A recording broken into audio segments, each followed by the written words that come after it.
Phillips and Holland, and those are two really good players that I really liked in the draft. You know, Bradley Chubb is here, who obviously I know about. The NFL is a better league when the Dolphins are relevant and in the hunt, and hopefully we can get back to that. Yeah, I like it. President's Day, 2023. Beautiful schemes. If I am Chubb or Jalen Phillips, I am ecstatic because this man only creates edge rushers that are defensive player of the year candidates, okay? You're talking Devon Millers, Khalil Max, those type of guys. Utilizes a 3-4 base front, split safety looks with a lot of disguises and movement.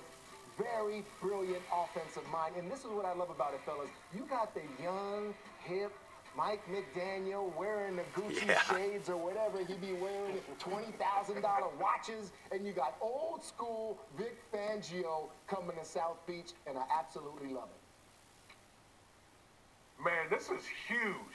And when I say huge, I mean huge for the Miami Dolphins. Instead of you just alluded to, you got this big, beautiful mind in Mike McDaniel, great schema of offense on that side, and now you compliment him with a defensive savant in Vic Fangio. I mean, all he does is crank out top 10 defenses in the National Football League. So, you know, like Teddy talked about, you know, all those guys on the defensive side of football should be ecstatic as Vic Fangio become the defensive coordinator, and he's going to put a lot of those guys in positions to be very successful next year.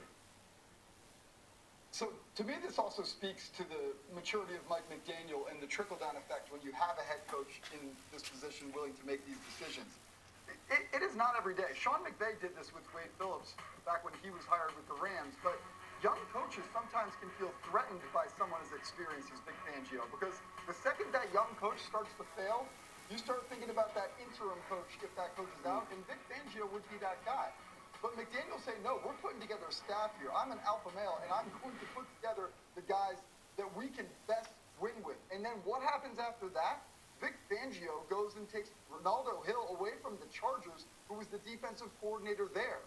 So that's the trickle-down effect that happens as a result of some of these decisions. I think this is huge for the Miami Dolphins, and it shows that they are not messing around and that they are going to contend in 2023 to get this thing right when it comes to personnel. Yeah, I agree, Darlington, what it says. It's about humility in terms of Mike McDaniel, knowing that, I mean, I'm bringing in a guy that's well-respected and a guy that actually, I'm bringing in a little mentor, because if I got any questions, too, I can go to this guy and say, how should I handle this? This is how I handled it in the past. Those type of, that sort of mental trust that you have in your assistant coaches, the veteran coaches that you bring in, it is imperative for a young coach. I mean, how could Vic Fangio could have helped him deal with the Tua situation last year? Absolutely. From his experience throughout the NFL and all those years, absolutely, he can help them with so many issues. I'm glad you brought Tua up, because obviously a lot of the success of the Dolphins is going to depend on how the quarterback situation goes.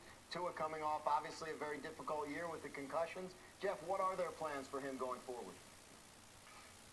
You know, I'm telling you, I know people roll their eyes a little bit and maybe think that I'm giving you just, you know, the talk out of the building that's not real, but I really, truly believe that they are going forward with Tua, that they believe in him, that they want to see him succeed. That has been sort of the mantra since the day the season ended. I was hearing that. So, look, I get it. I understand a lot of the concerns around him. I personally, my opinion is like it's a little bit nerve-wracking to go back into a season with him kind of as your starter. Maybe they sign an experienced veteran to be there in case something goes down again. But I get it. I'm just telling you, the Dolphins believe in Tua, and I think that we're going to see him as the starting quarterback under center in week 1. Yeah, I don't see why he should be the starting quarterback under center week 1, but there is the aspect of, I mean, there's one concussion, and all you remember are the other numerous ones that he's had. This is the most visible concussion protocol example we have had in the National Football League.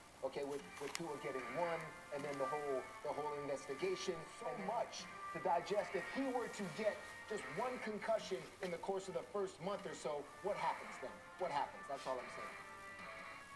And very quickly, Teddy, just from a factual standpoint, I want to point out that the Dolphins did get cleared from concussion protocol after the season had ended It's an important point to make, though, that he has had medical people tell him that he is no more susceptible to concussions than any other NFL player moving forward. Again, just telling you what he's being told by medical personnel. That's good. Obviously, that's great news, and we hope that we don't have to worry about it going forward. A lot of eyes will be on Tua this offseason and this season. A lot of eyes are on DK Metcalf. Yeah, I'm loving this. I'm loving this. I'm loving that team.